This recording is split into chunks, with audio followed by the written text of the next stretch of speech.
நண்பர்களே வணக்கம். நாம் இந்த வீடியோ தொகுப்பில் பார்க்க போகிறது குலதெய்வ வசியம் ப்ளஸ் சோழி பிரசன்ன பார்க்குறது. இது எப்படின்னா, குலதெய்வத்தை வச்சு எப்படி சோழி பிரசன்னம் பார்க்குறது. இது சோழி பிரசன்னா 12 சோழி போட்டு, இப்போ குலதெய்வத்தோட மந்திரத்தை சொல்லி இந்த சோழியை போட்டிங்கன்னா உங்களுக்கு என்ன காரியத்துக்காக போடுறீங்களோ அந்த காரியத்தை நீங்கள் குலதெய்வத்திட்ட கேட்டிங்கன்னா அது கரெக்டாக சொல்லிடும். இப்போது 12 சோழி வச்சு பார்க்குற முறை தான் நம்ம இந்த வகுப்பில் நம்ம பண்ண போகிறோம். இதற்கு நீங்கள் பண்ண வேண்டியது எல்லாம் என்னென்னா, பழைய மாணவர்களாக இருந்தாலும் சரி, புதுசாக வரவங்களாக இருந்தாலும் சரி, எனக்கு உங்களோட பேர் அப்புறம் நட்சத்திரம் இந்த ரெண்டும் முதல்ல எனக்கு தந்துடணும்.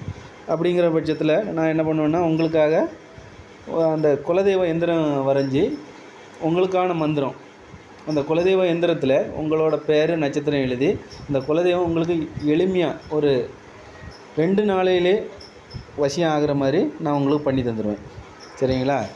அதை பண்ணிவிட்டு நீங்கள் வீட்டில் போயிட்டு ஒரு 2 நாள் மட்டும் ஜபம் பண்ணிக்கிட்டு ஒரு 1008 ஒரு நீங்கள் ஜபம் பண்ணிக்கிட்டு நீங்கள் பாட்டுக்கு சோழி பிரசன்னம் பார்க்கலாம். சரிங்களா? இது உடனடியாக பலனளிக்கக்கூடியது.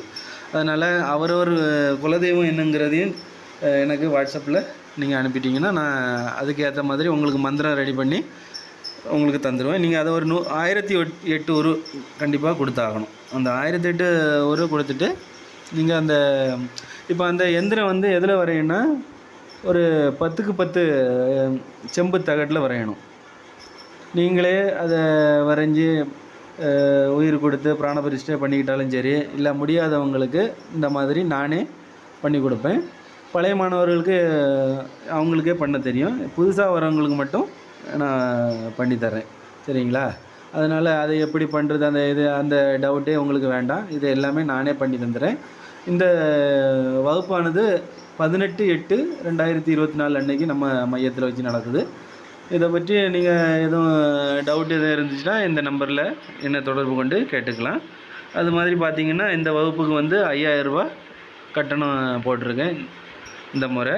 இதுக்கு அடுத்த முறை நம்ம பார்த்திங்கன்னா, வெற்றிலையில் மை போட்டு எப்படி பார்க்குறது, அப்புறம் இன்னும் வெற்றிலை பிரசன்னம் எப்படி பார்க்குறது, தெய்வ பிரசன்னம் அதுதான். இது நம்ம குலதெய்வ பிரசன்னி போட்டனால தனியாக தெய்வ பிரசன்னம் எதுவும் அந்த மாதிரி எதுவும் நம்ம பார்க்க போகிறதில்ல. அடுத்து இன்னும் ஒரு வகுப்பு பார்த்திங்கன்னா, வெற்றிலை பிரசன்னமும் அதே மாதிரி வெற்றிலையில் மை போட்டு பார்க்குறது தான். ரெண்டும் ஒரே மாதிரி ஒரே வகுப்பில் நான் எடுக்கிற மாதிரி பண்ணுவேன். சரிங்களா? இப்போ இந்த வகுப்பில் பார்த்திங்கன்னா, குலதெய்வ வசியம் ப்ளஸ் அந்த சோழி பிரசன்னம் எப்படி பார்க்குறது. சரிங்களா? இந்த ரெண்டும் தான். இது இந்த சோழி பிரசன்னத்துக்கு எந்த மாதிரியான எந்திரம் போடுவோன்னா, நம்ம ஜாதக கட்டம் இருக்குல்ல, அது மாதிரி 12 கட்டம் வரைஞ்சி அதுக்கு நடுவில் நம்ம குலதெய்வத்தை அமர வச்சு அதுக்கிட்ட நம்ம கேட்டு சோழி போடுற முறை தான் இந்த சோழி பிரசன்ன முறை. வேறு எதுவும் டவுட் இருந்தாலும் நீங்கள் கேட்டுக்கலாம். இப்போ எந்த யாருக்கு குலதெய்வம் தெரியாதவங்க இந்த முறையை நம்ம பயன்படுத்த முடியாது. சரிங்களா? குலதெய்வம் கண்டிப்பாக தெரிஞ்சாகணும். இந்த குலதெய்வத்தை அழைச்சி தான் நம்ம இந்த பிரசன்னமே பார்க்க போகிறோம். சரிங்களா?